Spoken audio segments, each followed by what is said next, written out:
이 시각 주요 뉴스입니다. 체포동의안이 통과된 민주당 이재명 대표에 대한 구속 여부가 오는 26일 법원에서 가려지게 됐습니다. 이 대표는 자신의 체포동의안 가결 후 처음으로 국민을 믿고 굽힘없이 정진하겠다는 뜻을 밝혔습니다. 이원석 검찰총장이 이재명 대표 영장심사와 관련해 검찰은 할 일을 담담하게 하겠다고 밝혔습니다. 검찰은 특히 이 대표의 혐의가 소명된다는 점과 증거인멸 우려가 상당하다는 점을 부각하겠다고 밝혔습니다. 당 대표에 대한 체포동의안 가결로 민주당 원내 지도부가 총사퇴하면서 국회 일정도 차질을 빚게 됐습니다. 다음 주 대법원장 후보자에 대한 임명동의안 처리가 예상되지만 본회의 개회 자체가 불투명해져 사법부 수장 공백 가능성이 큰 상황입니다. 정부가 소아 의료체계 개선에 대한 후속 대책을 발표했습니다. 소아과 전문의에게 매달 수련 보조수당으로 100만 원씩 지급하고 심야 시간 만 6살 미만 진찰료도 2배 올린다는 방침입니다. 다음 주부터 마취 등으로 의식이 없는 환자를 수술하는 의료기관에선 수술실 내부에 CCTV를 의무적으로 설치해야 합니다. 환자나 보호자가 요청하면 수술 장면을 촬영하고 촬영 영상은 최소 30일 동안 보관해야 합니다. 미국 정부가 자국의 반도체 보조금을 받는 기업은 중국에서 생산 능력을 5% 이상 늘릴 수 없다는 규정을 확정했습니다. 생산 능력 한도를 10%로 요구한 우리 정부의 요구는 결국 받아들여지지 않았습니다. 47억 아시아인의 스포츠 축제 항저우 아시안게임이 오늘 저녁 화려한 개막식과 함께 열전에 돌입합니다.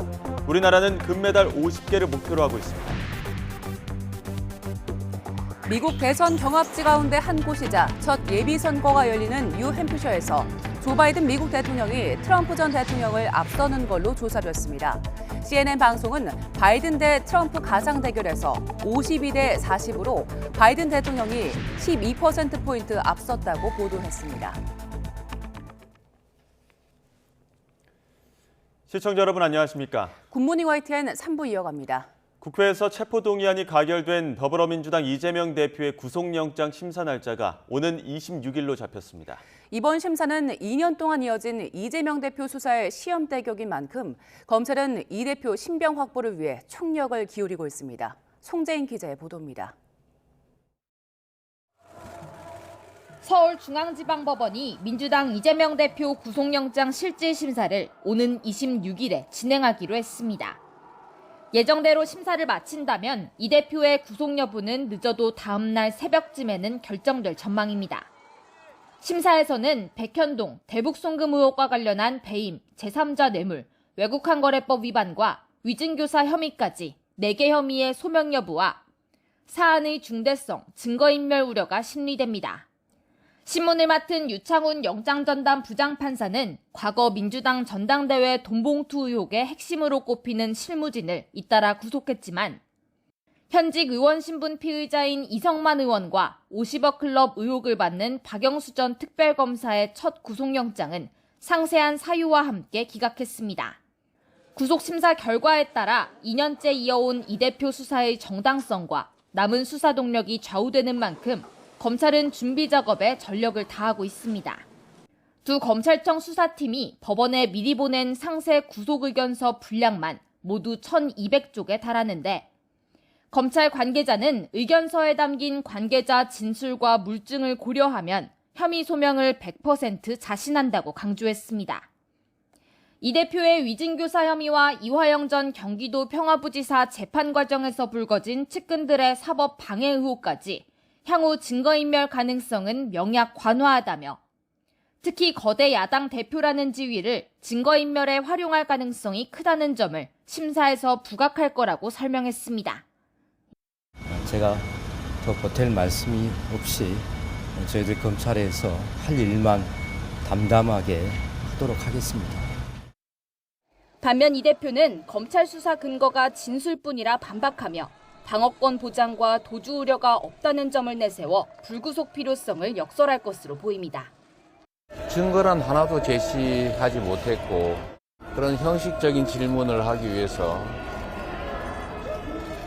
두 차례나 이렇게 소환해서 신문하는 게 검찰과 이 대표, 양측의 명운이 달린 이번 심사에서 장기간 단식을 이어온 이 대표의 건강 상태 역시 주요 변수가 될 거란 분석도 나옵니다. YTN 송재인입니다. 이재명 대표는 체포동의안 가결 이후 처음으로 입장문을 내고 국민을 믿고 굽힘없이 정진하겠다는 뜻을 밝혔습니다. 당의 역량을 하나로 모으자며 단합도 강조했는데 오는 26일 법원의 영장심사 출석을 놓고는 고심을 거듭하는 모습입니다. 김경수 기자의 보도입니다. 본회의에서 자신의 체포동의안이 가결된 뒤 침묵을 지키던 이재명 대표가 하루 만에 입을 열었습니다. 언론에 배포한 입장문에서 검사 독재 정권의 폭주와 퇴행을 막고 민생과 민주주의를 지켜야 한다며 민주당에 힘을 모아달라고 호소했습니다. 당의 역량을 하나로 모으면 반드시 승리할 거라며 국민을 믿고 굽힘없이 정진하겠다고도 썼습니다. 당내 무더기 이탈표로 가결된 체포안에 대한 직접적인 언급은 없었습니다. 당의 단합과 혼란 수습을 강조하며 일각에서 제기되는 사퇴론에도 선을 그은 것으로 풀이됩니다. 26일로 잡힌 영장실질 심사에 대해서도 말을 아꼈는데 당내에선 영장심사를 대비해 단식을 중단하라는 요청이 이어졌습니다. 실질 심사를 잘 응하는 게 매우 중요한 일이라고 생각을 해서 단식을 푸시고 건강을 회복하셔라. 그렇게 아주 강하게 권했습니다. 20일 넘게 단식을 이어온 만큼 이 대표의 건강 상태가 영장심사의 주요 변수로 꼽히는데 이 대표 측 변호인과 의료진도 이를 고민하는 것으로 보입니다. 이재명 대표님께서도 특히 영장 실질 심사라든지 이런 것이 있기 때문에 단식에 대해서도 고려를 하시는 것 같이 보였습니다. 이 대표가 법원이 정한 영장심사 날짜에 출석할지 아니면 연기를 요청해 추석 연휴 뒤에 법정에 출석할지는 여전히 미지수입니다. 조만간 구속 기로에 설 이 대표가 영장심사와 당 내홍 수습을 명분으로 단식을 중단하고 본격적인 행보에 나설지에도 관심이 쏠리고 있습니다. YTN 김경수입니다. 민주당은 이재명 대표 체포동의안 가결에 대한 책임을 지고 물러난 박광원 원내대표의 후임을 오는 26일 선출하기로 했습니다. 민주당은 변재일 의원을 위원장으로 원내대표 선거관리위원회를 구성하고 선거 일정을 이같이 확정했습니다. 더불어민주당은 이재명 대표 구속영장 실질심사를 앞두고 17개 시도당에 영장 기각 탄원서를 재판부에 제출해달라고 요청했습니다.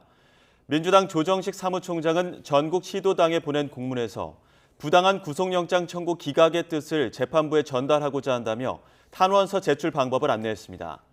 공문에 첨부된 탄원서 양식에는 제1야당 대표가 구속될 경우 국정 운영과 전반적인 국가 시스템에 중대한 문제가 생길 것이라는 내용이 담겼습니다. 이른바 비이재명계로 분류되는 민주당 이원욱 의원은 이재명 대표 체포동의안 가결에 책임지고 박광원 원내대표가 사퇴한 걸 두고 책임질 사람은 이 대표를 비롯한 기존의 지도부라고 비판했습니다. 이 의원은 어제 YTN 라디오 인터뷰에서 이 대표도 대표직을 내려놔야 한다고 보느냐는 질문에 그렇게 생각한다고 말했습니다. 역시 비명계로 분류되는 이상민 의원은 한 라디오 인터뷰에서 이 대표의 이선 후퇴 가능성에 대한 질문에 이 대표가 체포안 가결을 가볍게 봐선 안 되고 큰 경종으로 받아들여야 한다고 밝혔습니다. 민주당 김종민 의원도 라디오 인터뷰에서 지도부가 새로운 통합적인 비대위, 혁신형 비대위로 가자는 결론을 내려야 한다며 중진 의원들이 협의체라도 만들어서 이 난국을 어떻게 헤쳐나갈지 총의를 모아나가려는 변화나 노력이 필요하다고 강조했습니다. 체포동의안이 국회 문턱을 넘으면서 이재명 대표의 정치적 운명은 이제 법원의 손으로 넘어갔습니다. 이 대표의 구속 여부에 따라 제1야당의 역학 구도는 물론 전국의 향배가 요동칠 수 있는 만큼 정치권의 시선도 영장심사에 쏠려 있습니다. 안윤학 기자의 보도입니다. 이재명 대표 체포동의안 가결 이후 당내 비명계를 향해 쏟아낸 친명계의 격한 말들은 이른바 심리적 분당 상태를 적나라하게 드러냈습니다. 그런 가증스런 과거 며칠 동안의 장면들이 머릿속을 떠나지 않습니다. 참으로 인간으로서는 해서는 안 된 비정한 짓을 저질렀습니다. 비명계 또한 이번 사태를 이끈 건 이 대표 자신이라고 지적하며 물러서지 않고 있습니다.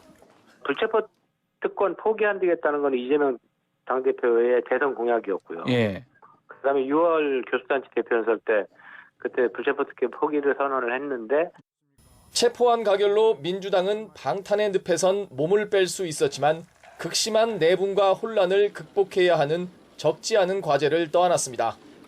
내홍 사태의 변곡점은 법원의 영장실질 심사입니다.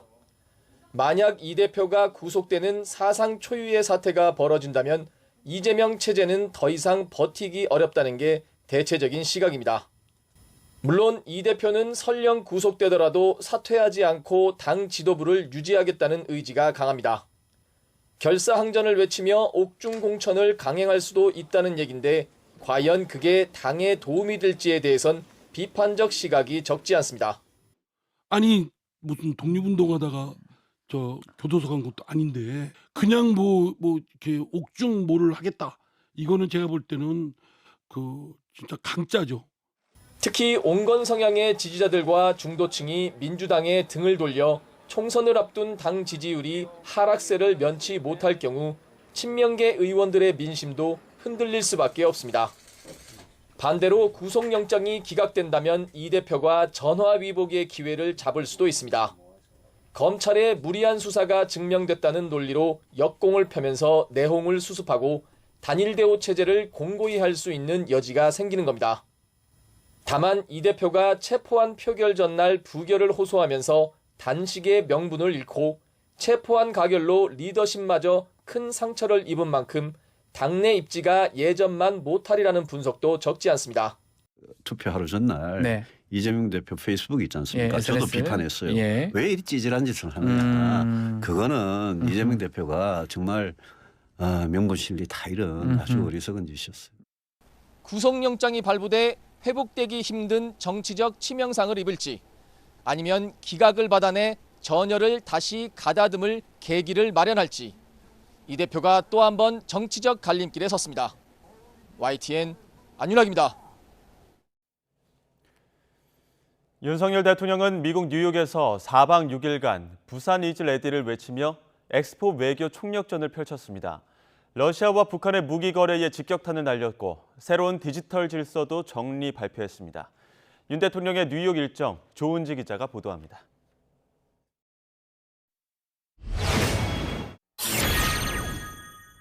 군사협력에 나선 북한과 러시아를 향해 윤석열 대통령은 강력한 경고장을 던졌습니다. 유엔 안보리 상임이사국인 러시아가 제재 대상인 북한에게 무기를 받는 현실을 자기 모순적이라고 면전에서 꼬집었고 이래서 안보리 개혁이 필요하다며 미국, 일본과 주파수를 맞췄습니다. 특히 러시아와 북한 순서로 언급하며 같은 핏줄이라고 무조건 먼저 부르는 일종의 우대를 하지 않겠다는 인식도 분명히 했습니다.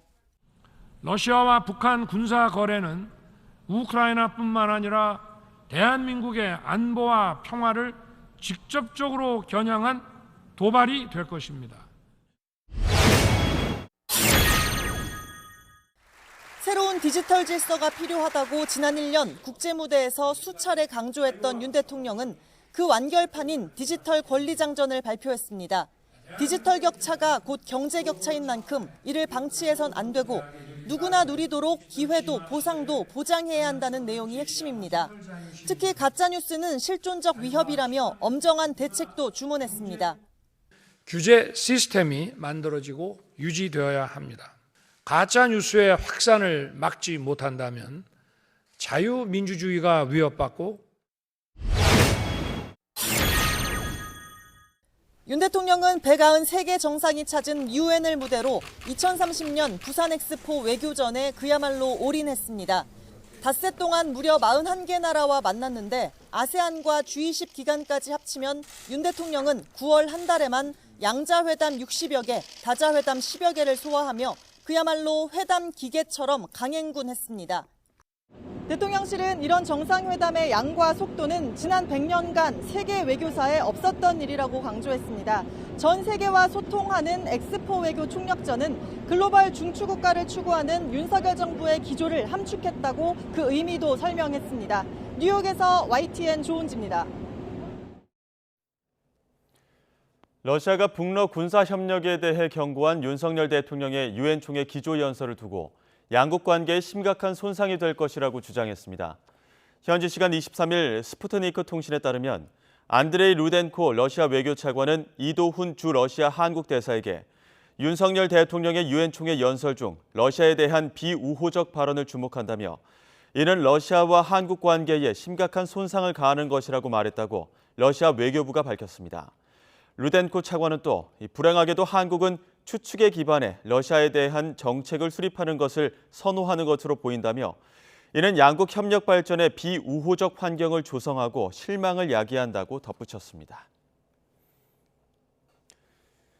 헌정 사상 처음으로 총리 해임 건의안이 국회를 통과했지만 한덕수 총리는 별다른 언급 없이 예정된 일정을 소화하고 있습니다.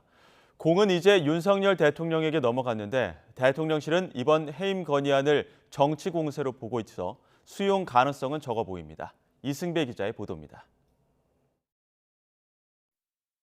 총 투표수 295표 중 가 175표, 부 116표, 기권 4표로서 가결되었음을 선포합니다. 민주당 주도로 헌정 사상 처음 총리 해임 건의안이 국회를 통과했습니다. 한덕수 총리는 가결 이후 별다른 입장을 내지 않았습니다. 대신 간부들과 짧게 티타임을 하며 본연의 업무에 충실하라, 흔들림 없이 열심히 일하자고 말한 것으로 전해졌습니다. 해임 건의안에 대한 언급은 없었습니다. 한 총리는 이후에도 별다른 동요 없이 예정된 일정을 이어가고 있습니다. 헌법과 법률에 의한 것이라면 그런 정치적으로 또 법률적으로 필요하다고 그렇게 저는 그거는 지켜봐야 된다. 저는 이제 우선 그렇게 생각하고요. 총리실 내부에서는 대통령이 해외 순방 중에 해임 건의를 하는 건 옳지 않다는 볼멘 소리도 나옵니다. 대통령실 역시 공식 입장을 내지 않았지만 내부에선 정치 공세로 보고 있습니다. 총리급 인사를 해임 건의하려면 법률 위반이나 도덕적으로 큰 문제, 국정 관련 큰 실책이 있어야 하는데 그런 면에서 말이 안 된다는 겁니다. 국회의 해임 건의가 구속력이 없고 대통령실도 사실상 수용 거부 의사를 내비치는 만큼 대통령이 이를 수용할 가능성은 작습니다. 지난해 박진, 이상민 장관에 대한 해임 건의도 윤 대통령은 받아들이지 않았습니다. 국회를 통과한 총리 해임 건의안은 인사혁신처가 대통령실로 전달하게 됩니다. 윤 대통령은 미국에서 돌아온 뒤 관련 공문을 전달받게 되는데 최종적으로 어떤 입장을 낼지 관심이 쏠리고 있습니다. YTN 이승배입니다. 한덕수 국무총리가 오늘 중국 항저우에서 시진핑 중국 국가주석과 회담할 전망입니다. 정부 관계자는 YTN과 통화에서 현재 중국 측과 회담 일정을 협의하고 있으며 시간과 장소를 조율하고 있다고 밝혔습니다. 시 주석이 주재하는 참가국 오찬에 한 총리가 참석한 뒤 저녁 개막식 전에 양자가 만나는 방안이 유력하게 검토되는 것으로 전해졌습니다.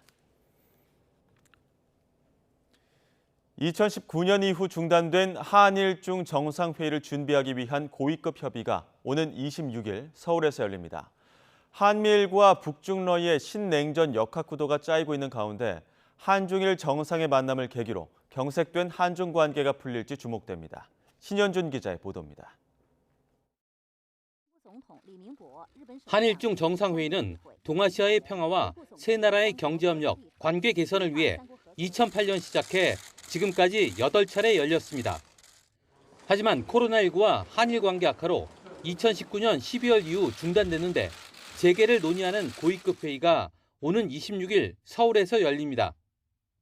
정병헌 외교부 차관부가 회의를 주관하고 일본 후나코시 다케이로 외무성 외무심의관과 중국 눅농 외교부 부장조리가 참여합니다.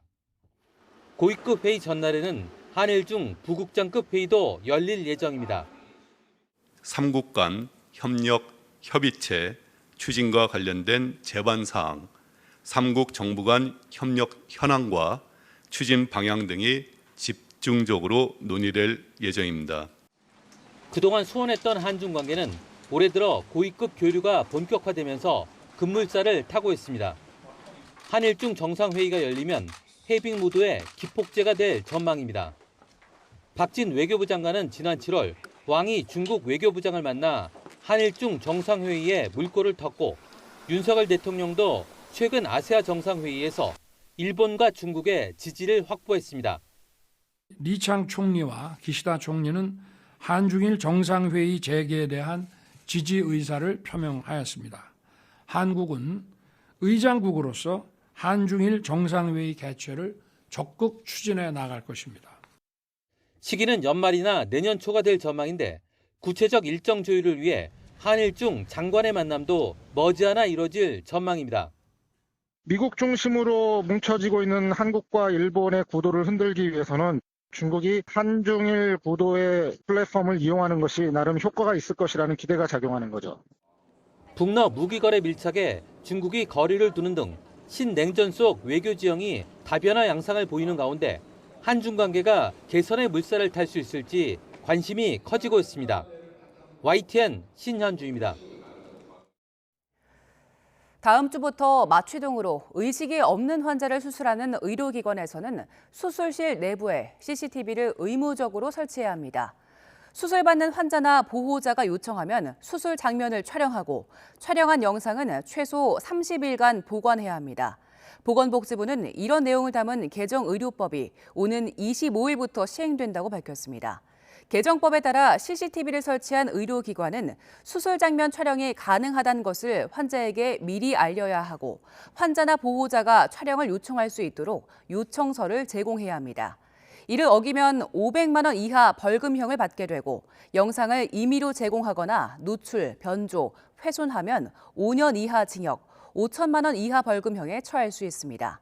다만 응급수술이나 환자의 생명을 구하기 위해 적극적 조치가 필요한 위험도가 큰 수술, 수술 직전에 촬영을 요구한 경우 등엔 촬영을 거부할 수 있습니다. 정부가 사교육 카르텔 근절을 선포한 이후 대형 입시 학원들에 대한 세무조사가 석 달째 이어지고 있습니다. 경찰 수사와 동시에 세무조사까지 이어지면서 입시철을 맞은 학원가에는 분주함 속 긴장감이 이어지고 있습니다. 신지원 기자의 보도입니다. 지난 6월 이른바 킬러 문항 논란과 함께 사교육 카르텔과의 전쟁이 시작됐습니다. 견고한 카르텔로 부조리를 일삼는 학원만 배를 불리는 상황에 대해 정부는 더 이상 좌시하지 않겠습니다. 교육부와 관계부처가 범정부 대응에 나선 지 일주일 만에 학원가의 세무조사 바람이 불었습니다. 국세청이 메가스터디와 시대인재, 대성 종로학원 등 대형 사교육업체들의 수년치 회계 자료를 확보한 겁니다. 사전 예고에 따라 진행하는 정기조사가 아닌 비정기 세무조사로 회사 업종과 규모에 따라 반년 가까이 조사할 수 있고 조사 기간이 연장될 수도 있습니다. 조사 과정에서 탈루 의혹이 포착되면 세금 추징 외에 벌과금이나 최대 인신구속까지 가능한 범칙 조사로 번질 수도 있습니다. 통상적으로 조금 더 길게 하는 경우가 많습니다. 일반적인 세금 추징이 아니라 범죄 수준으로 판단하고 조사를 하는 겁니다. 현재 대형 입시학원 2곳은 세무조사가 종결됐고 일부 학원은 조사 연장 여부를 놓고 막바지 검토가 진행 중인 것으로 파악됐습니다. 쪽집게 모의고사 등으로 유명한 일부 학원은 일찌감치 세무조사 연장을 통보받은 것으로 알려졌습니다. 문제는 교육부나 국세청뿐 아니라 공정거래위원회나 경찰 등 수사기관의 조사도 병행되고 있다는 겁니다. 객관적 근거 없이 특정 강사가 해당 분야 1위라는 표현을 사용했다든가 또는 재수 성공률이 가장 높다고 표현한 광고, 이번에도 표시광고 위반에 대해서 좀 살펴볼 그런 계획입니다. 세무조사뿐 아니라 학원법이나 표시광고법 위반 등에 대한 전방위 조사가 수개월째 이어지는 상황. 여기에다 학원에 문제를 팔고 돈을 받은 현직 교사들에 대한 조사는 자진 신고자를 넘어 사실상 모든 교사로 확대해 진행되고 있습니다.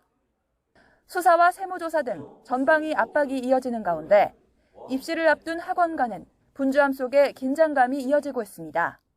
YTN 신지원입니다. 2년 전 의정부 호원초등학교 교사가 스스로 목숨을 끊은 것과 관련해 학부모의 치료비 강요 여부 등을 경찰이 집중 수사하기로 했습니다. 이문수 경기 북부경찰청장은 어제 기자들과 만나 고 이영승 교사가 학부모 A씨에게 사비로 8차례에 걸쳐 400만 원을 치료비 명목으로 전달할 부분을 집중적으로 들여다보겠다고 밝혔습니다. 이문수 청장은 또 경기도 교육청 감사에서 A씨의 업무 방해 혐의가 상당히 확인된 걸로 알고 있다고 말했습니다. A씨는 지난 2016년 이 교사가 담임을 맡은 학급에서 자녀가 수업 시간 도중 페트병을 자르다가 손을 다치자 치료비를 요구하는 등 오랜 기간 악성 민원을 제기한 걸로 교육청 감사 결과 드러났습니다. 의정부 호원초등학교 교사 사건과 관련해 해당 학부모의 근무지로 알려진 농협지점이 사과문을 냈습니다. 북서울농협은 어제 사과문을 통해 돌아가신 선생님의 명복을 빌며 유가족분들께도 깊은 애도를 전한다고 밝혔습니다. 이어 북서울농협에 대한 실망과 분노를 겸허히 받아들이고 이번 일을 절차에 따라 엄중하게 처리하겠다고 강조했습니다. 식품의약품안전처가 조국 전 법무부 장관의 딸 조민 씨가 최근 유튜브에 올린 홍삼 체험기 영상이 법률상 소비자 기만 광고에 해당하는 걸로 판단했다고 밝혔습니다. 식약처는 앞서 조 씨의 유튜브 영상에 홍삼 광고가 포함된 것과 관련해 국민신문고에 온라인 허위, 과대 광고란 민원이 접수했다며 이같이 전했습니다. 이에 따라 영상을 분석해보니 조 씨가 건강기능식품인 홍삼 제품에 대해 한 달 동안 꾸준히 먹어보니 확실히 면역력이 좋아지는 것 같다는 등 표현한 부분이 식품표시광고법 8조를 위반한 점이 명백하다는 것을 확인했다고 전했습니다. 미국 정부가 반도체 보조금을 받는 기업은 중국에서 생산 능력을 5% 이상 늘릴 수 없다는 규정을 확정했습니다. 앞서 우리 정부는 5% 제한을 10%로 늘려달라고 요구했는데 받아들여지지 않았습니다. 워싱턴에서 권준기 특파원의 보도입니다. 미국 정부가 반도체 산업 육성을 위해 조성한 보조금 규모는 390억 달러, 우리 돈 50조 원이 넘습니다. 상무장관은 미국 국민 세금이 들어간 보조금이 중국의 보탬이 돼선 안 된다고 강조했습니다. The whole purpose of the CHIPS program is national security. And so we have to be absolutely vigilant that not a penny of this helps China to get ahead of us. 미 상무부는 반도체 보조금을 받는 기업이 지켜야 할 조건들을 명시한 가드레일 조항을 확정해 발표했습니다. 지난 3월에 나왔던 초안대로 보조금을 받으면 앞으로 10년 동안 중국에서 첨단 반도체 생산 능력을 5% 이상 늘릴 수 없다고 못 박았습니다. 이를 어기면 보조금을 전액 회수할 수 있습니다. 우리 정부는 5% 제한을 10%로 늘려달라고 요청했지만 결국 반영되지 않았습니다. 대신 초안에 10만 달러, 우리 돈 1억 3천만 원 이상을 중대한 거래로 규정하고 중국 투자를 제한하는 조항이 있었지만 확정안에는 빠졌습니다. 블룸버그 통신은 삼성과 인텔 등이 가입된 정보기술산업위원회가 반대 의견을 제시한 뒤 상무부가 수정했다고 보도했습니다.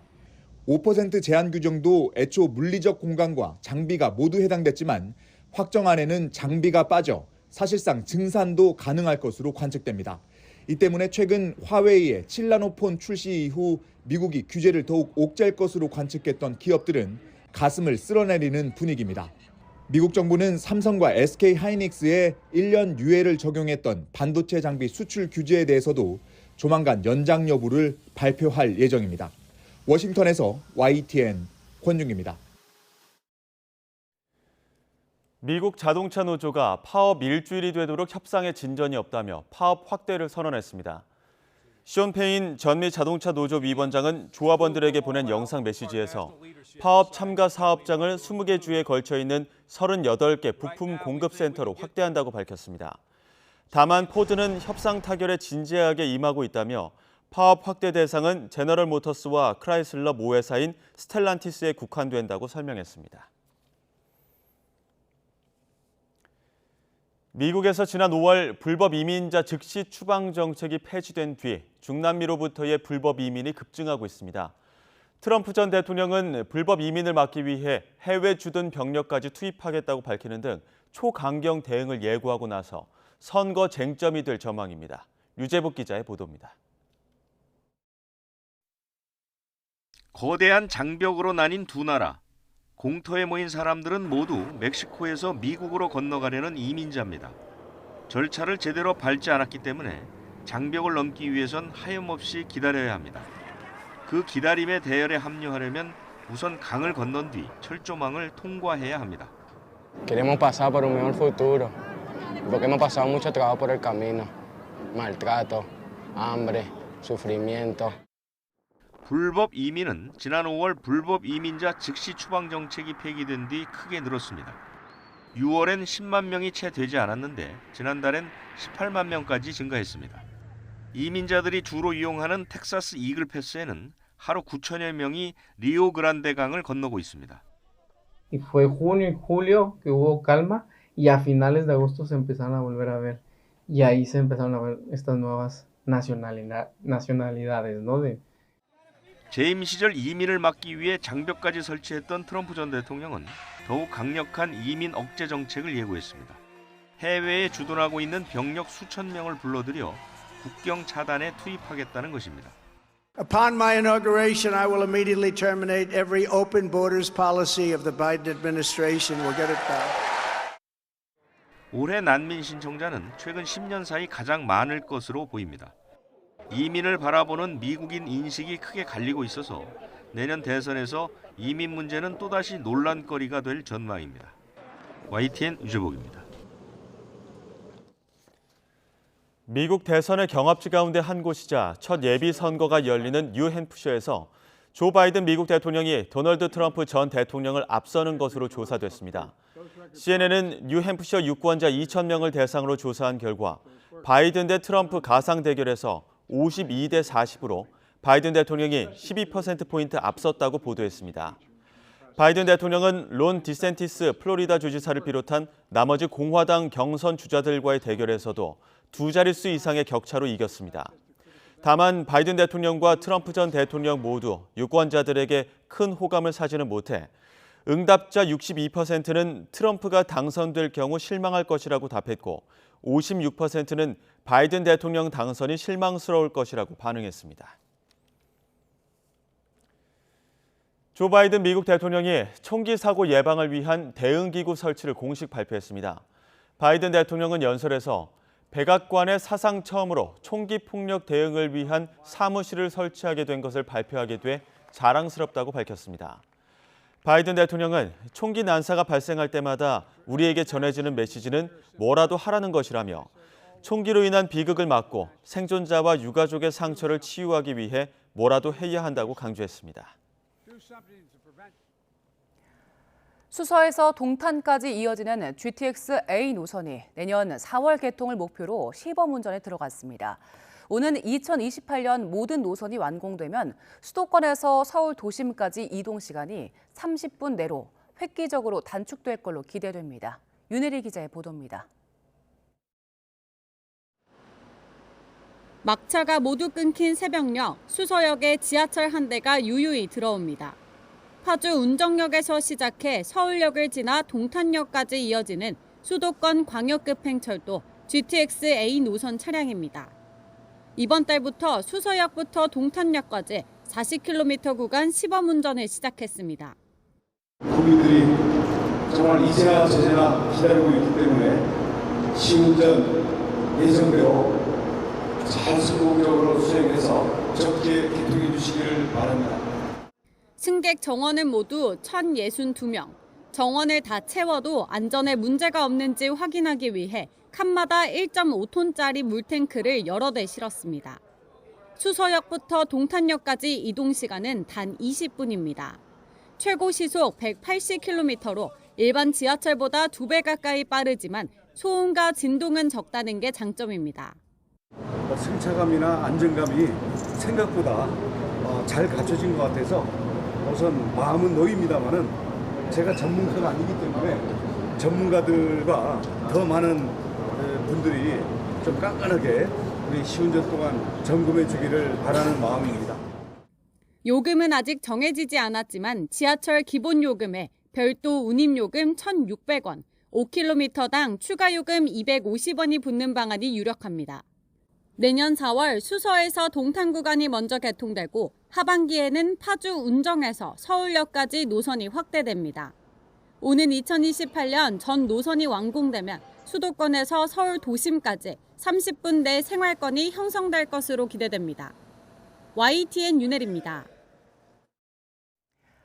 세계문화유산 수원화성 일대를 배경으로 이번 주말부터 무려 43일 동안 흥겨운 가을 축제가 펼쳐집니다. 특히 올해는 60주년을 맞은 수원 화성문화제를 기념하기 위해 시민이 함께 만들고 즐기는 참여형 축제로 기획됐습니다. 최명신 기자가 소개합니다. 어둠이 내린 수원 화성은 또 다른 아름다움으로 다가옵니다. 누구아간의 7개의 수문으로 사철 물이 흐르는 화옥문에 형형색색 조명이 달렸습니다. 화면 속 거대한 용이 위엄을 뽐내며 성곽을 타고 날아다닙니다. 정주의 꿈과 의지가 녹아든 미디어 아트쇼가 창룡문과 동장다 일대를 주 무대로 가을밤을 화려하게 수놓게 됩니다. 작년에는 제가 바빠서 올 수가 없었는데 올해는 꼭 와가지고 한번 꼭 참여하고 싶습니다. 수원 화성의 최대 백미는 단연 정조대왕 능행차입니다.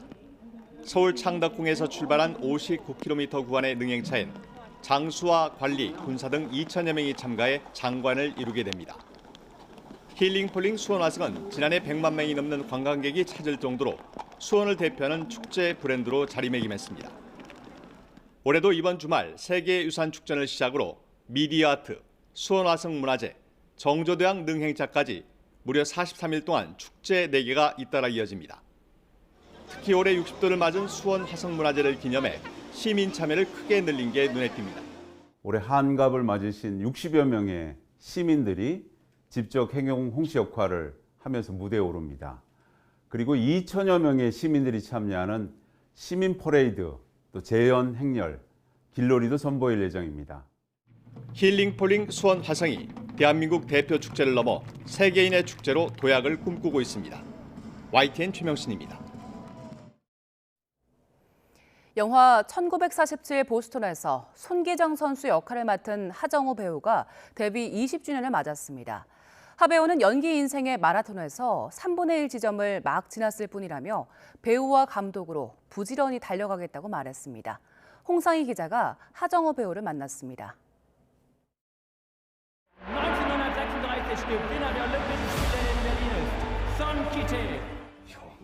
베를린 올림픽에서 금메달을 목에 걸었지만 가슴에 단 일장기를 가려야 했던 손기정 선수.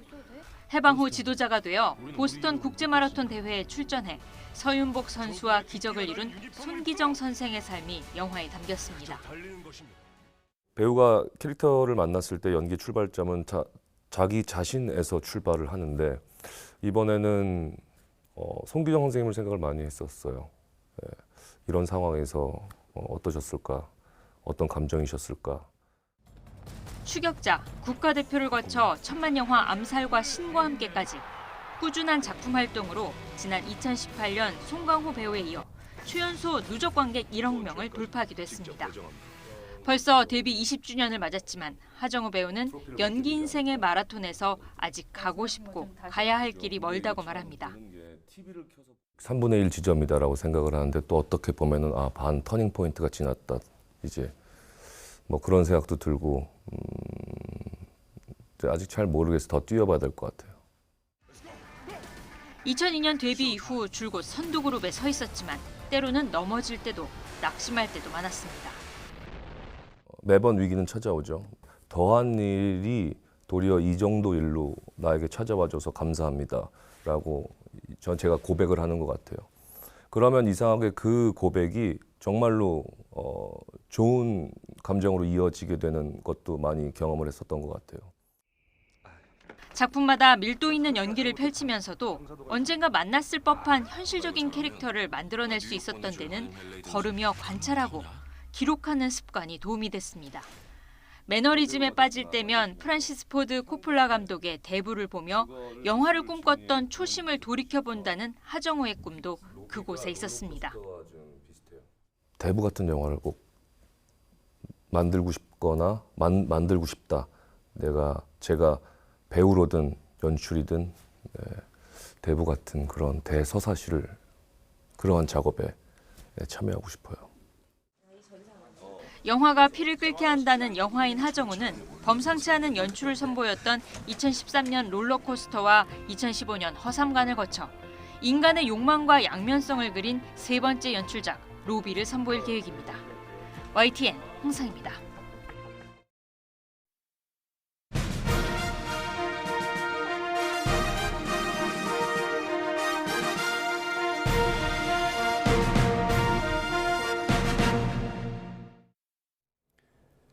(47억) 아시아인의 스포츠 축제 항저우 아시안게임이 오늘 저녁 화려한 개막식과 함께 열전에 돌입합니다. 개막 이틀째부터 이어질 메달 시나리오를 허재원 기자가 정리했습니다. 개막식 다음 날인 24일부터 팀 코리아의 메달 행진은 시작됩니다. 24일 우리 선수단의 첫 금메달 소식은 근대오종 여자부 개인전과 단체전 또는 태권도 품새에서 전해질 것으로 보입니다. 이어 이번 대회 다관왕을 노리는 수영 간판 스타 황선우가 남자 자유형 100m에서 중국의 판잔러와 첫 금메달을 다툽니다. 판잔러 선수와 선의의 레이스를 펼치면서 각자의 위치에서 최선을 다하면 좋은 기록을 낼 수 있지 않을까 생각이 듭니다. 25일에는 펜싱 남자 사부르의 구봉길이 아시안게임 개인전 4연패에 도전합니다. 태권도 경량급의 간판 장준이 금맥의 서막을 열고 남자 수영 대표팀은 개영 800m에서 단체전 금메달과 한국 신기록을 동시에 겨냥합니다. 26일과 27일에는 유도와 수영, 펜싱과 태권도 등 전략 종목에서 무더기 금메달이 나올 것으로 기대됩니다. 다음 달 1일에는 임성재와 김시우 등 PGA 정상급 스타들이 나서는 남자 골프가 최종 라운드에 나섭니다.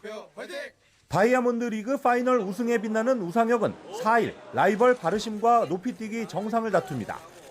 바심 선수한테도 아직까지 주도권을 잡은 시합이 몇 없는 것 같고, 근데 이 분위기대로 아시안게임까지 주도권을 조금 더 연장하고 싶습니다. 5개의 금메달 싹쓸이를 노리는 양궁 대표팀은 6일 남녀 단체전 결승에서 금빛 관역을 정조준합니다.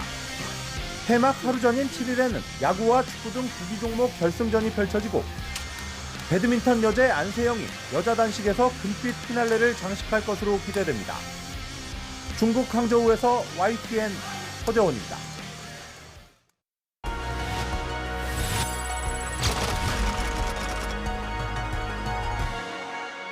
직원이면은 정직원이겠죠. 혀가 1kg에 990원. 지금 있는 아줌마들만으로도 골머리가 빠개지는데.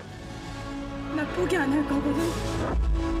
오늘 여러분은 여러분들 생애 최고의 순간을 보여줬습니다. 저에게도 지금이 생애 최고의 순간입니다. 국내에서 큰 인기를 얻지 못하면서 실업팀은 줄고 갈 곳 없는 선수들은 해외로 이적했다. 남은 선수들은 세계대회 경험이 부족했고 대표팀 소집은 시작부터 난관이었다. 선수 구성이 어려워지자 이명철 감독은 베테랑 선수들을 설득해 팀에 영입했다. 일본에서 핸드볼 감독으로 활약하던 이모경은 대표팀 선수로 합류해 훈련에 돌입했다. 8년 만에 메달을 목표로 훈련에 박차를 가했다. 시드니 때 사이한 게 너무 아쉬운 것도 있고 후배들도 올해 이제 큰 각오가 대단하더라고요. 그렇게 세계 정상 선수들과의 경기가 시작됐고 덴마크와 2번의 연장전 끝에 아쉽게 패배했지만 은메달이라는 값진 성과를 냈다. 이 경기는 한국 여자 핸드볼의 위상과 선수들의 열정을 전 세계에 각인시켰다. 국민적 무관심 속에서도 여자 핸드볼은 신화를 만들어내며 최고의 감동을 선사했다. 정말 베이징 올림픽 가서 꼭 금메달 딸 수 있도록 정말 최선을 다할 것입니다.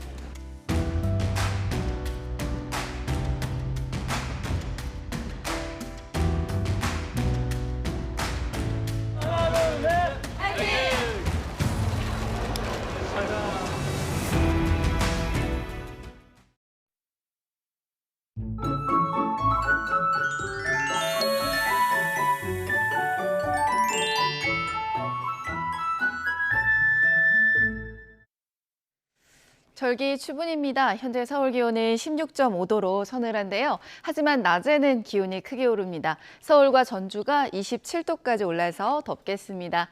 현재 전국 곳곳에 안개가 짙습니다.